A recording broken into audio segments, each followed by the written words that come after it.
नमस्कार, मैं हूं श्वेता सिंह। कहते हैं कि कोई भी व्यक्ति किसी पर भी विश्वास कर सकता है, लेकिन जब पैसों की बात आती है तो आप हर किसी पर विश्वास नहीं करते। लेकिन कुछ नाम ऐसे होते हैं जो नाम आप अपने पैसों के साथ भी उन पर भरोसा करते हैं, उनकी जो सलाह है, उनका जो मशवरा है उसे लेते हैं। ये सबसे सरल और सामान्य भाषा में मैं अपने मेहमान का इंट्रोडक्शन आपको दे सकती हूँ। डॉक्टर विवेक बिंद्रा, बहुत बहुत स्वागत है आपका। और ये बहुत बड़ा कॉम्प्लीमेंट होता है क्योंकि लोग जनरली अपने पेरेंट्स की, अपने भाइयों की, अपने बहनों की, इनकी बातों पर विश्वास करते हैं जब अपने पैसे की बात आती है। बहुत सोच समझ कर सोचते हैं कि पता नहीं कुछ गलत एडवाइस न दे दे। लेकिन आपके में क्या बात ऐसी है कि ये बड़ा बिजनेस जो है उसकी तरफ जो आम इंसान है वो इतना खिंचा चला आता है? धन्यवाद, थैंक यू। आम इंसान तभी खिंचा चला आएगा जब आप एक रियल वैल्यू क्रिएट कर सकते हैं, और वो रियल वैल्यू क्रिएट करने के लिए आम इंसान की जो सबसे खास समस्या है उसको सुलझाने के लिए क्या प्रयास किया जा रहा है। तो आज जो व्यापारी वर्ग हमारे देश में, देखिए, एंटरप्रेन्योरशिप बहुत पुराना है हमारे देश में, लेकिन स्केल नया है। बिजनेस खड़ा तो लोगों ने किया है, लेकिन बिजनेस बड़ा नहीं किया है। और बिजनेस बड़ा कैसे किया जाए, उसके लिए सोलोप्रेन्योर, एंटरप्रेन्योर के लिए हमने हिंदी भाषा में एक बड़ा बिजनेस, ये प्लेटफॉर्म ऐसा बिल्ड किया है जिससे वी आर हेल्पिंग, और आज बिलियनियर प्रोफेसर के साथ में हम उनकी मदद कर पा रहे हैं। लगभग 10 करोड़ लोग हमारे वीडियोस हर महीने देखते हैं, विच इज 100 मिलियन का हमारा मंथली एक्टिव यूजर है, और एक फार रीचिंग इम्पैक्ट है। आज 750 डिस्ट्रिक्ट के अंदर आज हमारे ऑफिस, माइक्रो फ्रेंचाइजी उनके साथ में नीचे जाके एक आम आदमी का हैंड होल्डिंग कर रहे हैं। अपना ये एक मुद्दा है कि रिक्शा वाले को भी हम एक बड़ा एंटरप्रेन्योर टेक्नोलॉजी के साथ एनेबल, साधारण भाषा में सिखा के उसे कैसे आगे बढ़ा दें। अच्छा, सुना है कि आपको कुछ गिनीज बुक रिकॉर्ड्स में भी नाम है, कई सारे रिकॉर्ड्स हैं इनफैक्ट।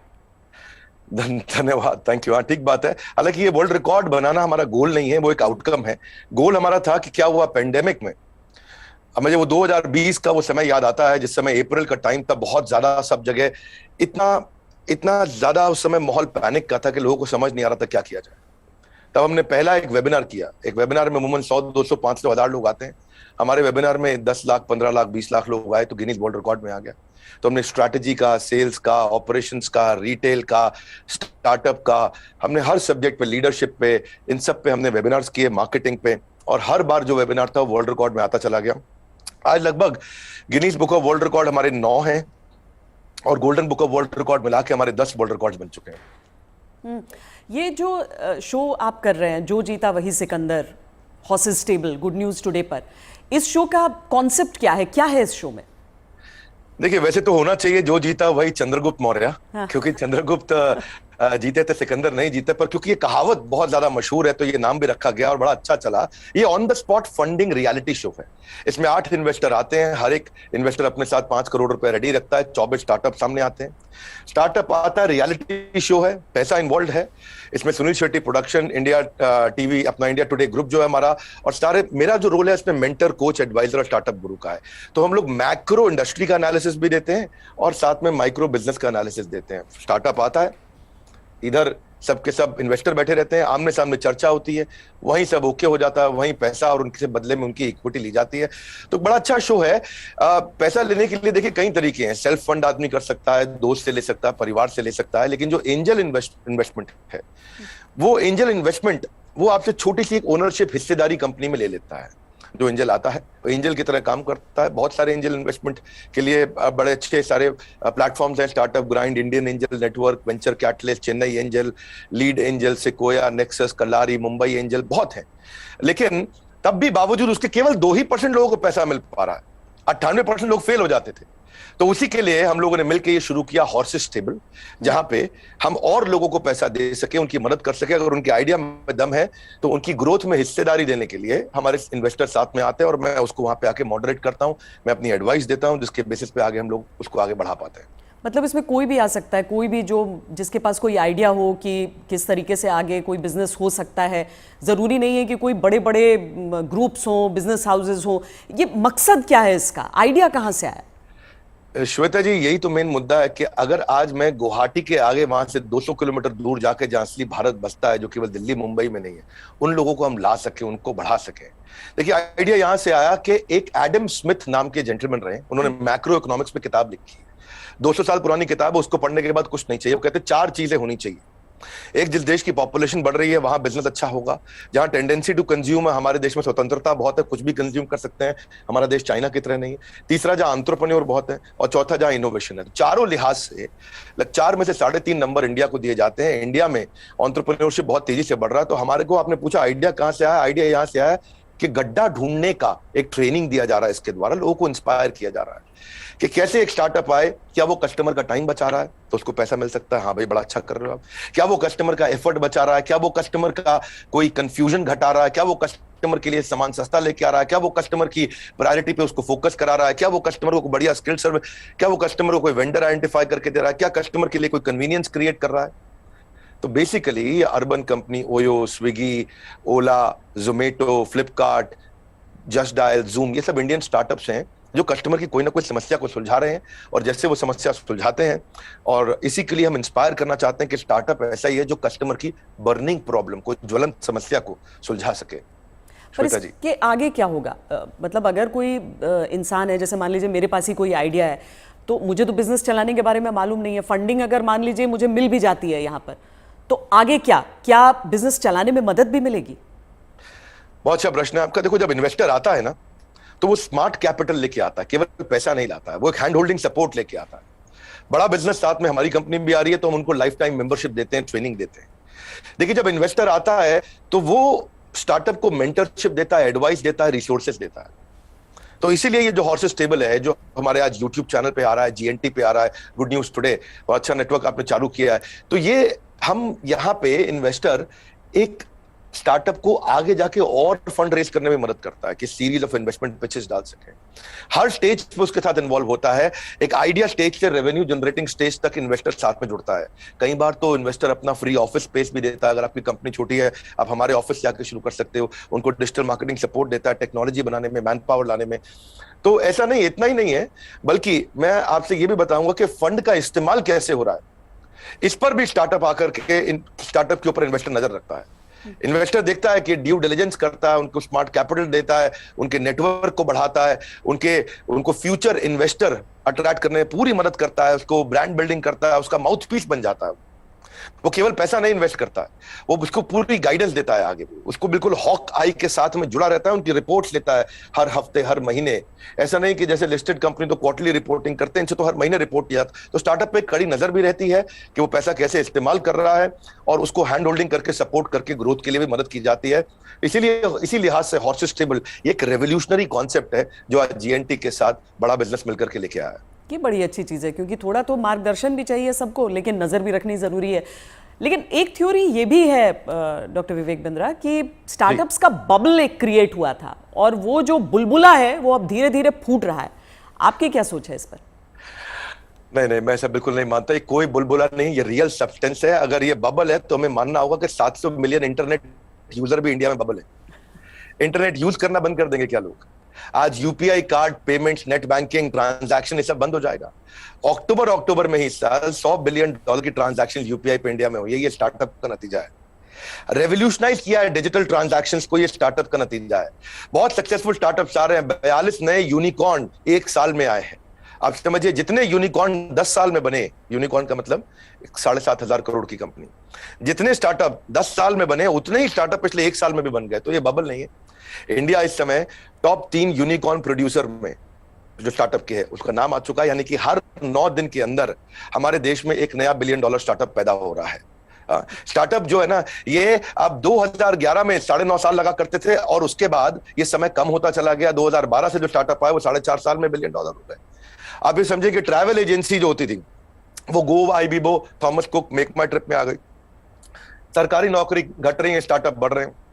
पेपर अब डिजिटल हो गया है, किताबें किंडल में मूव कर गई हैं, बिजली अब सोलर होती जा रही है, रिटेलर अब अमेजॉन, फ्लिपकार्ट और रिलायंस पे मूव कर गया है, गाड़ियां ड्राइवरलेस हो रही हैं, ब्लॉकबस्टर सीडी को खत्म करके यूट्यूब, अमेजॉन प्राइम, नेटफ्लिक्स आ गया है, सेल फोन के बिल अब घट रहे हैं, इंटरनेट के बिल बढ़ रहे हैं, गाड़ियों की सेल घट रही है, ओला उबर बढ़ रहा है, रेस्टोरेंट शटडाउन हो रहे हैं, ऑनलाइन फूड डिलीवरी बढ़ रहा है। आज बच्चों को जो है ऑनलाइन स्टडीज उनकी बढ़ गई है, प्राइवेट कोचिंग घटती जा रही है। इसका मतलब क्या है? जो स्टार्टअप है ना, वो एक रेवोल्यूशन है। पहले कबूतर चिट्ठी लेके जाता था, आज व्हाट्सएप चिट्ठी लेके जा रहा है। इसके बीच में बहुत लंबी जर्नी थी, और सिलिकॉन वैली में कम से से कम 15 स्टार्टअप ऐसे बैठे हैं जो व्हाट्सएप के खात्मे की तैयारी कर रहे हैं। और नेक्स्ट जो रेवोल्यूशन आएगा, नेक्स्ट सिलिकॉन वैली आने वाले समय में बेंगलुरु से शुरू होकर के भारत से ही आगे निकलेगा। वाह, क्या बात। लेकिन कई स्टार्टअप्स फेल भी तो होते हैं, कई स्टार्टअप्स फेल हो जाते हैं, इसकी वजह क्या रहती है? श्वेता देवी, ऐसा स्टार्टअप फेल होने के मेन 8-10 बड़े कारण होते हैं। पहला तो कोई डिफरेंशिएशन ना हो, आप वही कर रहे हो जो बाजार में सब कर रहे हैं। दूसरा, फोकस की कमी हो, सारी चीजें करने में लगे हैं, फोकस नहीं है। तीसरा, उनकी एग्जीक्यूशन की स्पीड कमी है। चौथा, अगर बिजनेस अच्छा ले भी आए तो रेकरिंग रेवेन्यू नहीं है, वो कस्टमर के साथ माल दो, पैसा लो, रिश्ता खत्म। रेकरिंग रेवेन्यू यानी कि बार बार उसके साथ ट्रांजैक्शन होना चाहिए। पांचवा, कि वो अपनी टीम अच्छी नहीं बना पाते, दे हायर पुअरली, और एक कमजोर टीम लेके आते, एक कैटेगरी टीम नहीं बिल्ड करते। वो कुछ ऐसा बना बैठते हैं, गलती से एक और गलती करते हैं कि वो जो मेरे को अच्छा लग रहा है पर कस्टमर को उसकी जरूरत नहीं, यानी कि कस्टमर अनफ्रेंडली प्रोडक्ट बना देते हैं, कस्टमर का फीडबैक नहीं लेके आ पाते हैं। पैशन नहीं होता है, प्रॉफिट के चक्कर में चले गए लेकिन पैशन नहीं है। ये बड़ा जरूरी है, आंसर बड़ा महत्वपूर्ण है। जो आज व्यूअर देख रहे हैं उनको ये समझना चाहिए कि अगर बिजनेस मॉडल और रेवेन्यू मॉडल कमजोर है, प्री मैच्योर स्केल किया, बिजनेस खड़ा हुआ नहीं, बड़ा करने पहले निकल गए, बिना टेक्नोलॉजी के स्केल किया और उसके चक्कर में फिर आपने कर्जा भी ले लिया, तो फिर जो है वो एग्जीक्यूशन और स्लो होगा, प्रॉफिट और कैश फ्लो खत्म होगा, और फिर कैश बर्नआउट के बाद आप फंड भी रेज नहीं करेंगे। यही मुख्य कारण होते हैं कि स्टार्टअप फेल होते हैं। तो पहले बिजनेस को खड़ा करना है, बाद में बिजनेस को बड़ा करना है। क्या हम समझे कि एक स्टार्टअप कल्चर है अब और ये डेवलप हो रहा है, और ऐसे में भविष्य से आपकी क्या उम्मीदें हो जाती हैं? देखिए, स्टार्टअप का कल्चर अब डेवलप हो रहा है इंडिया में। पिछले काफी समय से हम ऑब्जर्व कर रहे थे, नंबर 1 पे सिलिकॉन वैली, न्यूयॉर्क सिटी, उसके बाद London, Chicago, Los Angeles, Seattle, Boston, Berlin, Tel Aviv Israel में जो है, और सिंगापुर। यही केवल 10 शहर थे दुनिया के अंदर जहां स्टार्टअप्स बिल्ड हुआ करते थे। अब अचानक बेंगलुरु बहुत तेज आगे आया। हम जो पीछे थे अब हम आगे बढ़ रहे हैं। परंतु क्यों हम पीछे रह गए थे और भविष्य में कैसे आगे बढ़ेंगे उसको समझते हैं। हम पीछे इसलिए रह गए क्योंकि हमारा इंडियन एजुकेशन सिस्टम बहुत कमजोर था। इंसान को रोटी कपड़ा मकान के अलावा सबसे ज्यादा जरूरी है शिक्षा, और यहाँ पे ग्रेजुएट इतने प्रोड्यूस हो रहे हैं जितने कंज्यूम नहीं हो रहे थे। Real time corporate campus experience नहीं है, पढ़ाई पुरानी है, स्टैग्नेंट सिलेबस है, कन्वेंशनल थियोरेटिकल क्लासरूम अप्रोच थी। इस चक्कर में अंडर एम्प्लॉयमेंट जो है वो अनएम्प्लॉयमेंट से ज्यादा बड़ी समस्या है। आज राजनेता लोग सबके सब हमारे यहाँ पॉलिटिक्स में अनएम्प्लॉयमेंट की बात करते हैं, लेकिन अंडर एम्प्लॉयमेंट कितनी बड़ी बात है कि अब ग्रेजुएट पोस्ट ग्रेजुएट को 14,000 रुपए की तनख्वाह मिलती है, पीएचडी होल्डर को आज अगर 20,000 की तनख्वाह मिल रही है तो कितना बुरा हाल है। लो इंडस्ट्री डिमांड है, इनकॉम्पिटेंट फैकल्टी है, जो कॉलेज में पढ़ा रहा है उसको पढ़ाना नहीं आ रहा, कॉलेज में प्रोफेसर वो बन रहा है जिसको कोई नौकरी नहीं मिल रही है। तो स्टूडेंट की एस्पिरेशन बहुत थी, प्रिपरेशन यहाँ थी, प्रिपरेशन है नहीं, एस्पिरेशन बहुत ज्यादा है। उस चक्कर में हमने हार्वर्ड के प्रिंसिपल्स को इंडिया में अडॉप्ट किया कि 80% case study, 10% project, 5% lecture, 5% learning. ये है 100% का पूरा मॉडल। और आप जो है, ये जो आपका बेसिकली प्रश्न है कि कल्चर डेवलप हो रहा है। हाँ, अब ये कल्चर डेवलप हो रहा है। ओरिजिनल क्वेश्चन आपका यही है कि कल्चर ऑफ इनोवेशन आ रहा है, और इससे ना इकोनॉमिक एक्टिविटीज, मनी सर्कुलेशन अपने आप इंप्रूव होता है, और इससे देश में फर्क आ रहा है। मेरा कंक्लूजन यही है कि लोगों के पास आइडियाज हैं, कैपेबिलिटी है। हमने जो ये शुरू किया है, हॉर्सेस टेबल, जो जीता वही सिकंदर, ये एक ऐसा रेवोल्यूशनरी कॉन्सेप्ट है जिससे एक आम आदमी को भी ना मन में ये फीलिंग आ गया है, यार आइडिया देने पे पैसा मिल सकता है तो मुझे भी कुछ करना चाहिए। केवल आइडिया देने पे पैसा मिल रहा है, भैया तो कमाल हो गया है, मैं भी आता हूं, मैं भी आगे बढ़ता हूं। बड़ा उत्साह इस समय बढ़ रहा है देश का। हमारे यूट्यूब चैनल पे हमको फीडबैक्स मिल रहे हैं, जीएनटी पे मैंने देखा बहुत से फीडबैक्स मिल रहे हैं, लोग बहुत पसंद कर रहे हैं, शेयर रेट बढ़ गया, वीडियो कंजम्पशन रेट बढ़ गया। नहीं, आप बहुत सही बात कह रहे हैं, क्योंकि 12वीं कक्षा की इकोनॉमिक्स जब हम पढ़ते हैं तो उसमें अनएम्प्लॉयमेंट में तो कई चैप्टर्स हो जाते हैं, अंडर एम्प्लॉयमेंट सिर्फ एक सबहेड के तौर पर नजर आता है। लेकिन बहुत बड़ी समस्या है, देश में टैलेंट की कमी नहीं है, टैलेंट पूल है हमारे सामने। लेकिन कोई ऐसा रोड मैप आपको नजर आता है कि जो प्रतिभा है युवाओं की, उसके हिसाब से उन्हें मौके मिल सके? रोड मैप एक ही है कि आज बच्चों को लैक ऑफ क्लैरिटी है, उनको प्रोफेशनल करियर सब्जेक्ट कोर्स इसके बारे में जानकारी नहीं है। तो रोड मैप केवल एक ही है कि उसको कंटिन्यूअस लर्निंग का मतलब है कंटिन्यूअस अर्निंग। उसको अपने साथ एक डिसिप्लिन बिल्ड करके अपने साथ मूक यानी कि मैसिव ओपन ऑनलाइन कोर्सेज दुनिया भर में आ गए। लगातार सीखने से खाली दिमाग खुले दिमाग में परिवर्तित हो जाएगा। अब जो anyone who keeps on learning he will stay young forever, ये हेनरी फोर्ड ने बोला है। बड़ा बिजनेस भी इसीलिए आया। दुनिया भर में कॉर्पोरेट ट्रेनिंग हो रही थी, स्किल डेवलपमेंट हो रहा था, K-12 की बात हो रही थी, टेस्ट प्रिपरेशन हो रहे थे, बायजूस, वेदांतु सब आ गए, लेकिन एक आम आदमी के लिए, व्यापारियों के लिए सिखाने के लिए कुछ नहीं था। तो रोड मैप ये है कि आपको आज लर्निंग पे फोकस करना चाहिए। हमने भी उस गैप को समझा। हमने देखा कि कस्टमर के पास आज टाइम नहीं है, क्वालिटी टीचर नहीं है, हिंदी भाषा के अंदर कंटेंट नहीं है, मिनिमम एजुकेशन रिक्वायरमेंट पूरी नहीं कर पाते। आज MBA कॉलेजेस तो बहुत महंगे हैं, MSME के मेंटर नहीं है। तो मैंने उसके लिए हमने बड़ा बिजनेस चालू किया कि लोग आकर के सीखे। वहां क्या मॉडल है, any time anywhere any device. कोई मिनिमम एजुकेशन नहीं चाहिए, वीडियो, वॉइस, वर्नाक्युलर, आपका टाइम हम सेव करेंगे ताकि आप सक्सेस मिले आपको, इजी टू यूज कर दिया है। सारे business planning tool, framework, agreement, उनको डॉक्यूमेंट, स्ट्रैटेजी शीट, हर एक चीज बना के हैंड होल्डिंग के साथ, कोई भी सब्जेक्ट में फंसे वो, strategy, sales, HR, finance, customer service, funding, operations, technology, marketing, admin, legal, production, इस सब में उसको मदद करते हैं ताकि वो आकर के सीखे। तो बेसिकली रोड मैप ये है कि आदमी को सीखना चाहिए। हमने ऐसा किया है कि हमने 750 रुपए महीने पे एक एग्जीक्यूटिव एमबीए उसको कराना शुरू कर दिया है।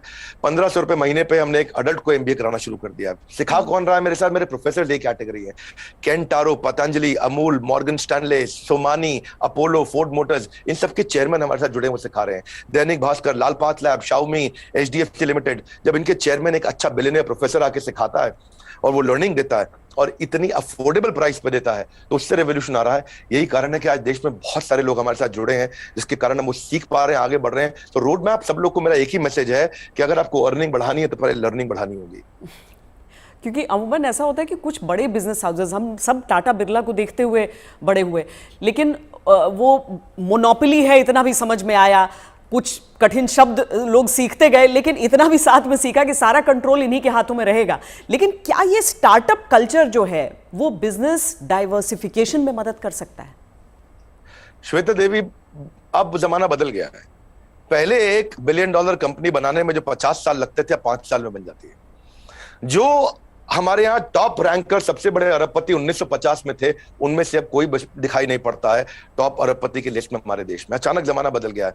इनफैक्ट सन 2000 तक भी नौकरी.com, मेक माई ट्रिप, इनको 14 साल लगे $1 बिलियन कंपनी बनने में। पर आप उसके बाद देखिए, फ्लिपकार्ट, पॉलिसी बाजार, जोमेटो आया तो उनको 14 साल नहीं लगे, ये 8.5 साल में $1 बिलियन हो गए। पर उसके बाद में देखिए, नाइका, ओयो, उड़ान और ओला इलेक्ट्रिक आया, ये 2 साल 3 साल में $1 बिलियन कंपनीज हो गए। तो अब जो है वो कॉर्पोरेट्स की बपौती नहीं रह गया है बिजनेस। अब पहले हुआ करता था कि बड़ी मछली छोटी मछली को खा जाया करती थी, आज बहुत सारी छोटी मछली मिलकर बड़ी मछली को खा जाती हैं, और उसी रेवोल्यूशन में हम कंट्रीब्यूट कर रहे हैं साथ में। डॉक्टर बिंद्रा, बहुत मज़ा आया आपसे बात करके। और एक चीज़ मैं कहूँगी कि आमतौर पर क्या है कि ये बिजनेस के कॉन्सेप्ट्स जो हैं उसमें अंग्रेजी का इतना इस्तेमाल होता है कि आम लोग कनेक्ट नहीं कर पाते हैं, आंकड़ों का इतना इस्तेमाल होता है कि लगता है कि यार ये तो हमारे बूते की बात नहीं है। आप इतने सिंपल तरीके से समझाते हैं, मुझे लगता है इसीलिए ऐसी चीज़ों पर भी लोग आपकी बात को समझते हैं, आपकी बात को मानते हैं। और ये जो जी, हर एंकर के साथ भी उतना अच्छा नहीं लगता जितना श्वेता देवी आपका इम्पैक्ट है और आज तक का इम्पैक्ट है। मैं तो मतलब मानता हूं उस बात को कि आज तक जितना न्यूट्रल और जितना अच्छा चैनल रहा है, और खास तौर से जो आपने इन्फ्लुएंस क्रिएट किया, तो आपको बहुत बहुत बधाई, धन्यवाद। आपने इतना समय लगाया आज लोगों को इन महत्वपूर्ण पहलुओं पर हम चर्चा कर सके। Thank you so much, thank you so much. धन्यवाद श्वेता देवी, थैंक यू।